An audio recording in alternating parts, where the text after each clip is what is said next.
Hey everybody, and welcome back to the channel where we'll be playing some games and talking some comics. For this video, we'll be tackling issue number 2 of the Marvel Universe vs. the Punisher while we head on down to Rebirth Island in Call of Duty Warzone. Alright, in this issue we jump right into the action with Frank taking on a crazed Cannibal Hulk. The last time Frank ran into him was during the war when Wolverine and the Hulk had their final duel. Hulk came out the victor, which is pretty clear by what's left of Logan's hand being chained around the Hulk's neck. Frank manages to put some ground between him and the Hulk so he can prepare his secret weapon. That's right, an arrow, with a knife on the end.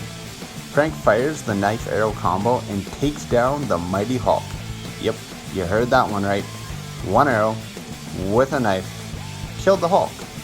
I have comments, but I'll save that for later. Immediately after this victory, Frank hears a cry for help. Frank knows that some of the crazies can talk, but this voice sounds human.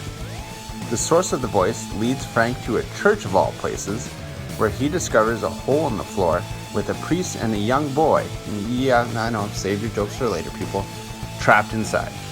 As Frank is trying to get them out, he's blindsided by Venom, or as he goes by now, Venomous. The battle is quick as Frank pulls out a pulse pistol and blasts Venomous away before he can tell Frank whatever it was he was trying to say. This attracts more crazies to their location and forces the group to flee.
Frank and the priest, or Padre as Frank calls him, talk about how they're immune to the virus. That conversation is cut short when Frank sees one of the holes he put Deadpool in has been dug up. The group carries on and Padre recalls his experiences during the outbreak. He explains he was running a soup kitchen when it all went down. Things got really bad, but he still went out searching for survivors. It didn't seem to matter how many he found, as every night one or two would disappear or go crazy or, well, whatever happened to them. Padre truly believes that Frank was a sign from God. That statement is quickly tested when they arrive at Frank's hideout and Padre sees all of Frank's trophies.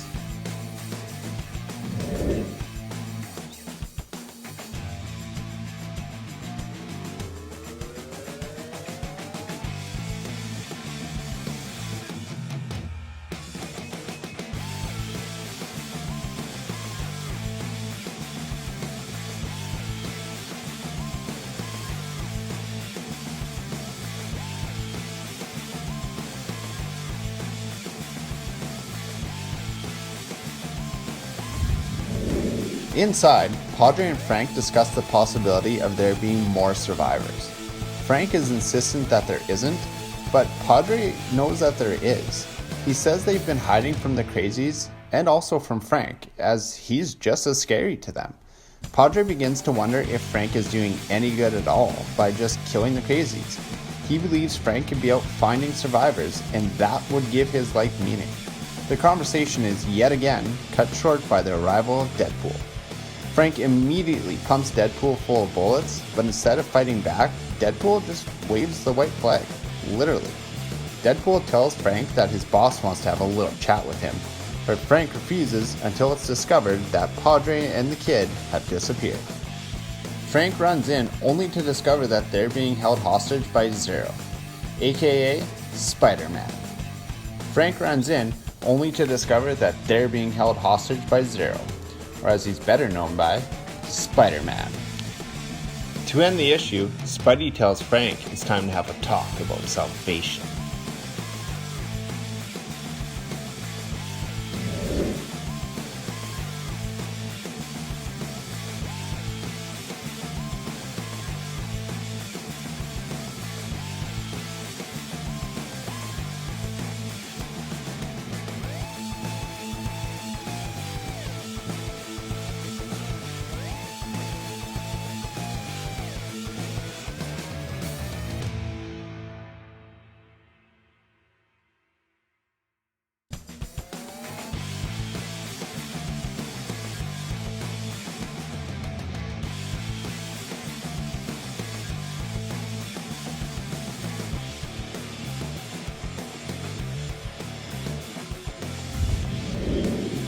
Oh man, what an issue.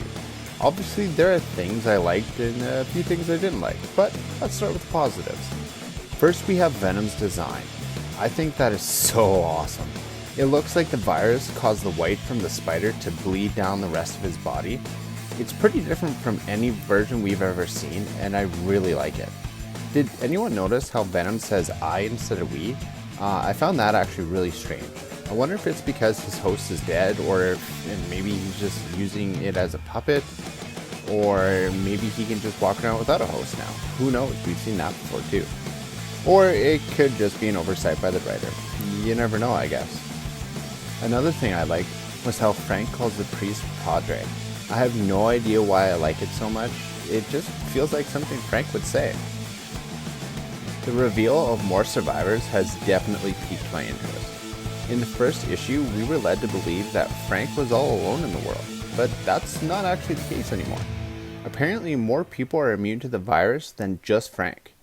I'm sure if this was a save the world type of story, Frank's blood would be the cure and blah blah blah blah blah.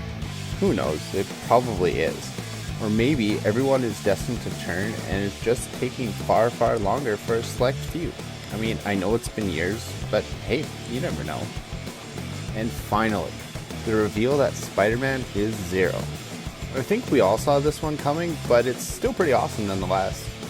I'm super curious to see how the virus has mutated his spider powers. Like, is he more spider now? Does he have organic webbing?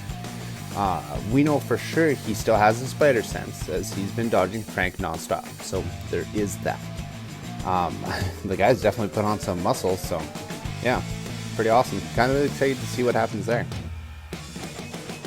I do want to touch on the art from this issue. Like the previous issue, I really enjoyed the art. Actually, in this one, especially the color. The color really popped for me, especially at the beginning with the battle against the Hulk, and near the middle when the group is walking. You can tell the sun is setting the more they walk, and by the time they get to Frank's hideout, it has a really nice pink color at the end of the sunset. It really is gorgeous. The flashbacks being a grayish color is a really nice touch too. Not that we really need it, but it does a great job distinguishing what's happening now and what's also a flashback. Now for a few things I didn't really like. Firstly, let's talk about how Frank took down the Hulk. Now, I know the Hulk fanboys are probably raging right now, but it is kind of garbage that the Hulk was killed by one arrow. You would think after tangling with Wolverine it would have been harder to take him out. At the same time, no matter how they took him down, it would have felt cheap because, well, it's the Hulk. On the other side, I can see why they would want to take him out early, because the Hulk is such an immense figure. His presence would overshadow pretty much the entire comic. So, I mean, I get it. The other thing I didn't like is that is the kid with the priest. Right off the hop, the kid calls Frank Daddy. That's like his one and only line. Daddy. Like, what the hell is even that? Seriously, that's so random, I don't even know what to say other than I hated that. Whatever. And on that note, that's the end of the video. I hope you have all enjoyed it as much as I have. Leave your thoughts in the comment section below. I'm sure somebody is going to have some sort of comment about the Hulk, and it's not a bad thing. And as always, don't forget to like and subscribe. Thanks.